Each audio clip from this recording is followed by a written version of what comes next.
Hello friends, welcome to ইশানের রান্নাঘর। কেমন আছো তোমরা? আশা করি সবাই ভালোই আছো। আজ আমি রান্না করব চিংড়ি মাছের বড়া। চিংড়ি মাছের বড়া করার জন্য আমি এখানে নিয়েছি কুচো চিংড়ি, আতপ চাল আর কাঁচা লঙ্কা। আতপ চালটা আমি 2 ঘন্টা ভিজিয়ে রেখেছিলাম। এবার আতপ চালটা আমি একটা মিক্সার গ্রাইন্ডারে ঢেলে নিচ্ছি আর নিচ্ছি কুচো চিংড়িটা। আর এখানে দেব কাঁচা লঙ্কা। এবার এগুলোর আমি একটা পেস্ট বানিয়ে নেব। পেস্টটা আমার রেডি হয়ে গেছে। এবার এর মধ্যে আমি দিয়ে দিচ্ছি নুন আর একটু হলুদ, আর দিয়ে দেবো এখানে হাফ কাপ ময়দা। এই সবগুলো আমি ভালো করে মিশিয়ে নেব।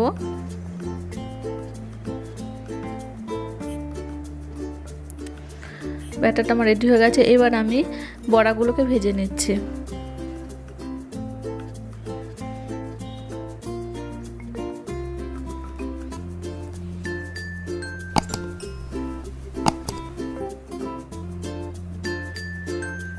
লাল লাল হয়ে এলে বড়াগুলোকে আমি তুলে নেব।